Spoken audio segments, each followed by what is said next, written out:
In just 3 minutes, the hood exploded in the icy waters of the North Atlantic. Of the 1,418 sailors on board, only 3 survived. The sole German battleship on its first combat mission was responsible for this. In London, Prime Minister Winston Churchill, his face ablaze with fury, issued an order just 6 words: sink the Bismarck at all costs. Within hours, the Royal Navy launched the largest pursuit operation in its history. 6 battleships, 2 aircraft carriers, 13 cruisers, and 21 destroyers, all with a single goal. With a displacement of 50,000 tons, its 8 15-inch guns outranged any British pursuer. Its radar detected aircraft before they could be seen, and its internal layout made it virtually unsinkable. The Bismarck sped towards the safety of occupied France, with the largest fleet in the world hot on its heels. But a small wound betrayed the pride of the German naval forces. A trail of oil marked its path, and British aircraft were already closing in.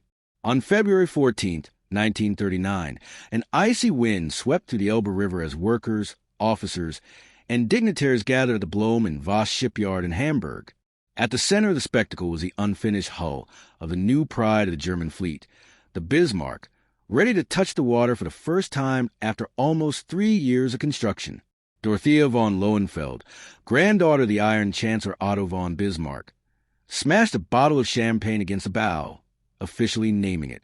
Adolf Hitler himself addressed the crowd with a short speech, noting the new national milestone. Although presented as a treaty-compliant project, when fully loaded, the Bismarck displaced over 50,000 tons, far exceeding the 35,000-ton limit. Its size reflected its ambition. 251 meters long, 37 meters wide, and operational range of over 18,000 kilometers.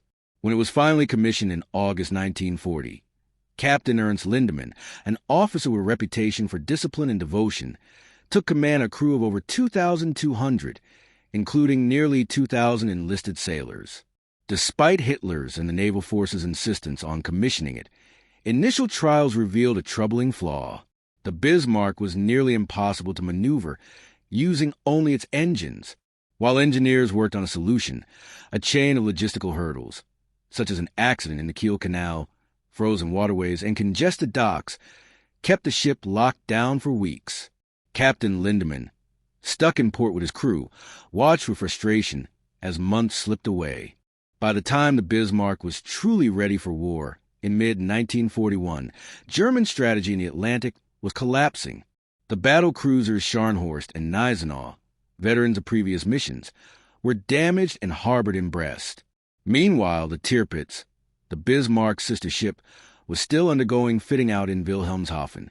Most importantly, the naval forces knew they couldn't confront the Royal Navy in an open battle, which led Gross Admiral Erich Raeder to propose an operation against merchant shipping.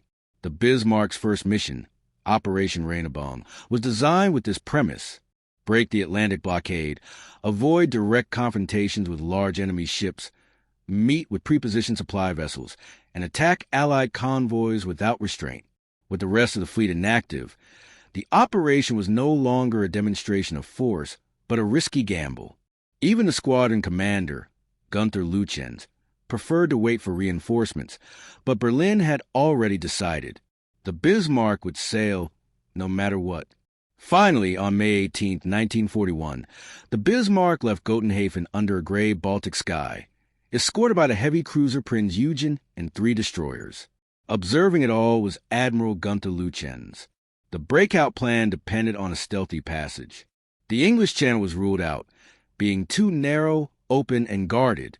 The chosen route was a northern one, sailing along the coast of neutral Norway, using bad weather and long spring nights as cover. From there, the goal was to cross the Denmark Strait, one of the last gaps in the Allied air and naval defenses, and reach the open Atlantic. Once there, the Bismarck could attack convoys at will, with a final destination at the Port Brest, where the Scharnhorst and Gneisenau, after repairs, would join for future joint operations. On May 20th, the squadron passed through the Kattegat Strait, but did not go unnoticed. At noon, the Swedish cruiser Gotland, on a reconnaissance mission, spotted the German formation and transmitted a report. That same night, The report reached London, but not before the Bismarck itself intercepted the signal. Admiral Lütjens notified the German naval command of the incident, but refused to enforce absolute radio silence, even in such a delicate mission. The next day, British pilot Michael Suckling, flying alone at 8,000 meters in a Spitfire, flew directly over the German squadron and took high-altitude photographs of the Bismarck and the Prinz Eugen. With visual confirmation, Admiral John Tovey activated the entire Atlantic Fleet. The battleship Hood, Prince of Wales, and 6 destroyers sailed from Iceland for the interception. That same night, as the German squadron was leaving Bergen, the Prinz Eugen refueled from the tanker Volyn, but the Bismarck did not. Whether due to overconfidence or poor coordination, Lütjens decided to continue without refueling, a decision he would soon regret. On the morning of May 22nd, the destroyers accompanying the Bismarck turned back. They lacked the necessary endurance for operations in the Atlantic. From that moment, the Bismarck and the Prinz Eugen sailed alone. Although the weather was becoming increasingly hostile, Lütjens considered it an advantage. The fewer British eyes on them, the better. Aboard the Bismarck, knowing that enemy cruisers might be lurking behind the fog, the crew prepared for battle. Anti-aircraft crews conducted drills in the cold. Torpedo men checked their compartments, and lookouts scanned the gray horizon for aircraft. Engineers relentlessly monitored the propulsion systems, knowing that mechanical failure could derail the mission. By May 23rd, the Bismarck's engines roared at 27 knots as Lütjens entered the Denmark Strait. Morning fog embraced the sea, limiting visibility to a few kilometers. Although summer was approaching, massive icebergs appeared out of the mist without warning, forcing sharp course changes. It was a perilous advance through the icy waters north of Iceland. By evening, German radar operators detected a British cruiser at 40,000 meters. It was the Suffolk, which was already radioing its position to the Royal Navy. When another cruiser, the Norfolk, approached too closely, the Bismarck opened fire. 5 salvos erupted from its main guns. 3 hit the Norfolk's decks, which quickly disappeared in a smoke screen. But the recoil from the 15-inch guns was so violent that it disabled the Bismarck's own radar. Lütjens then ordered the Prinz Eugen to move ahead, to become the squadron's eyes. He then executed a daring 180 degrees maneuver, attempting to ambush his pursuers. But the Suffolk's radar detected the trick and reacted in time. Thus, all night, both forces exchanged movements in the dark. At 5 a.m. on May 24th, the Bismarck's lookout spotted smoke on the horizon. It was HMS Hood and HMS Prince of Wales, which had finally arrived after days of delay due to storms. Their wakes cut the dark surface of the Denmark Strait. Lütjens lowered his binoculars and immediately ordered battle stations. Across the Bismarck, men ran to their positions, hatches were sealed, and gun crews prepared. 7 minutes later, from a range of 28,000 yards, the Hood opened fire. The Prince of Wales did the same a minute later. The British, under the command of Vice Admiral Lancelot Holland, aimed at different targets. The Hood mistakenly fired on the Prinz Eugen instead of the Bismarck. Meanwhile, the Germans returned fire. The British ships were approaching from the front, using only their forward guns, while the Germans, in a broadside position, could use all their turrets simultaneously. Holland ordered a turn to port to activate the Hood stern battery. Now both British ships focused their fire on the Bismarck. The Prinz Eugen was the first to hit. An 8-inch shell started fire below deck on the Hood, plunging the British crew into a chaos of shouts and running to contain the flames. On the Bismarck's bridge, the gunners adjusted their sights. After a few attempts, the main battery opened fire. 15-inch guns fired salvos at maximum speed at the Hood, while the secondary 5.9-inch guns shot at the Prince of Wales. Holland attempted a new turn, but was still at a tactical disadvantage. The Prinz Eugen redirected its shots, punishing the Prince of Wales with hits that lit fires on its decks. Lütjens, seeing the advantage, positioned the Prinz Eugen behind the Bismarck.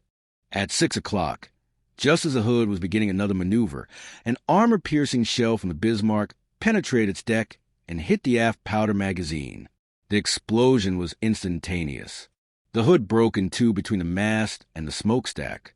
In just 8 minutes from the first shot, The flagship of the Royal Navy sank with 1,416 souls on board. An icy silence fell upon the waters before the next assault began. With the hood gone beneath the waves, the Bismarck concentrated artillery on the Prince of Wales. The latter achieved some hits. One flooded an engine room, another punctured the bow, but was clearly outmatched. When a Bismarck salvo hit its bridge, it had no choice but to retreat. Lindemann insisted on the pursuit, but Lütjens refused. On one hand, destroying another British battleship would have been a great achievement. On the other hand, staying longer in the strait increased the risk of encountering the rest of the enemy fleet. It was 6 a.m. In just 21 minutes, the Bismarck had fired nearly 100 shells, but something was wrong. 3 enemy hits had damaged its hull, and as it steered south at reduced speed, a long oil slick trail behind it. At 8, Lütjens radioed Berlin. Battle cruiser, probably Hood, sunk. Another battleship damaged. 2 heavy cruisers maintaining contact. For a few hours, the Bismarck seemed to disappear into the Atlantic. But then a British Sunderland flying boat spotted a dark stain spreading across the sea. Oil. The pilot immediately reported it, and the cruisers Suffolk and Norfolk, still at a distance, sped up along with the damaged Prince of Wales, whose crew worked frantically to repair the guns. In London, Churchill received the news and reiterated his order: sink the Bismarck. In a matter of hours, all available ships were diverted to the hunt. The Atlantic fleet turned at maximum speed. The battleship Rodney left its escort and changed course. Light cruisers scoured the Denmark Strait. Even the veteran Revenge-class battleships were called into the ranks. 6 battleships and battlecruisers, 2 aircraft carriers, 13 cruisers, and 21 destroyers now followed the Bismarck's oil trail. At the same time, Gross Admiral Dönitz mobilized all available U-boats. 5 submarines south of Greenland would intercept the pursuers, while another group advanced towards the Bay of Biscay, forming a defensive barrier for the Bismarck's arrival in France. By the evening of May 24th, the Suffolk and Norfolk maintained their shadowing at a prudent distance, with the lagging Prince of Wales. Hours later, under torrential rain and increasingly darkening skies, swordfish torpedo planes from the aircraft carrier Victorious found their target. Under the command of Lieutenant Commander Eugene Esmond, the obsolete biplanes passed through a curtain of anti-aircraft fire. 1 torpedo hit the Bismarck's armor belt. The shock was violent, but the damage was minimal. That night, the Bismarck turned south toward France, while the Royal Navy sailed in the opposite direction, mistakenly believing it was returning to Norway. Deciding to report his situation, Lütjens broke radio silence and sent a detailed report to Berlin. British radio interception stations instantly picked up the signal. Using triangulation equipment, they pinpointed its position and deduced its destination, Street Nazir, probably for refueling. Although it still maintained a speed of 21 knots, the Bismarck's damaged bow was flooding asymmetrically, forcing it to burn fuel unevenly to maintain balance. Meanwhile, the British forces also face a crisis. Prince of Wales repulsed Victorious, and 4 cruisers ceased their pursuit due to lack of fuel. Only King George V Norfolk and the destroyers under Captain Philip Vian continued to chase in poor weather. From Gibraltar, a second strike group moved north. Force H, led by Admiral James Somerville, consisting of the aircraft carrier Ark Royal and the battlecruiser Renown, rushed to meet the Bismarck before it could reach the protection of French ports and the cover of the Luftwaffe. At 11 o'clock on May 26th, a Catalina flying boat spotted the Bismarck and its oil trail. Minutes later, swordfish from the Ark Royal confirmed visual contact, and Captain Philip Vian steered his destroyer flotilla directly toward the enemy. The Bismarck, still 100 kilometers from the French coast, was about to meet the most powerful naval force in the world, converging from all directions under intense rain and a rough sea. On the afternoon of May 26, the Ark Royal launched 15 swordfish at 11 o'clock, but no one had warned them that HMS Sheffield was near the Bismarck. Confusing the British cruiser with their target, the pilots launched magnetic torpedoes, which either missed or exploded upon hitting the sea. The Bismarck continued its march amidst the growing swell, while a second wave of torpedo planes was already flying toward it, this time armed with contact torpedoes. By a tragic coincidence, The German submarine U-556 crossed the path right under the Ark Royal and the Renown. It was perfectly positioned to attack, but it had no torpedoes left. It could only watch as the enemy destroyed the jewel of the German fleet. Shortly after 8 p.m., the torpedo planes found the Sheffield again and took a final course, crossing the rain-swept skies. 3 planes split off in the storm, unable to maintain formation. The rest rushed through the darkness. Finally, they saw the Bismarck. Its anti-aircraft guns immediately opened fire, filling the sky with fire. The biplanes descended, skimming the waves, dodging shrapnel. 1 torpedo hit the midsection, causing no serious damage, but another struck the stern, jamming the rudder. Suddenly, the most formidable battleship in the Atlantic could no longer steer its course. As the planes retreated, the Bismarck furiously turned its main battery against the Sheffield. A second salvo scattered shrapnel across its deck. The British cruiser deployed smoke and disappeared into the fog, while new salvos whistled overhead. The Bismarck moved rudderless as the Royal Navy tightened the ring around it from all sides. Admiral Tovey, receiving real-time reports, turned his squadron south, deciding to intercept at dawn, when a rising sun would illuminate the Bismarck as a perfect silhouette. From the north, the Norfolk was approaching. From the west, the Dorsetshire. Behind them all, the Ark Royal and the rest of Force H moved at full speed, ready to strike another blow if necessary. Aboard the Bismarck, damage control teams fought hurricane-force winds to free the jammed rudder. Waves crashed onto the decks as they attempted improvised maneuvers using propeller speed, but it wasn't enough. The damage and the storm forced the Bismarck to describe a slow arc, leading it straight toward the British fleet, which was closing in like pincers.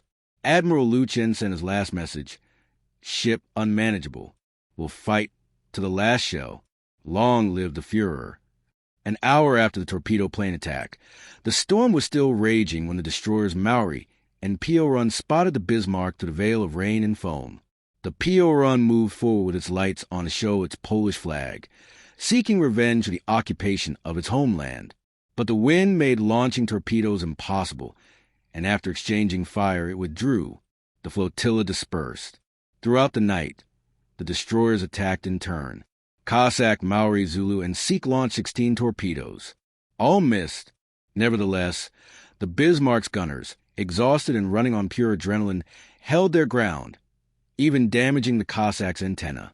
To improve visibility, Tovey ordered the use of illuminating shells, which painted the sky white, projecting the Bismarck's silhouette onto the waves, a ghostly figure exposed at the edge of dawn.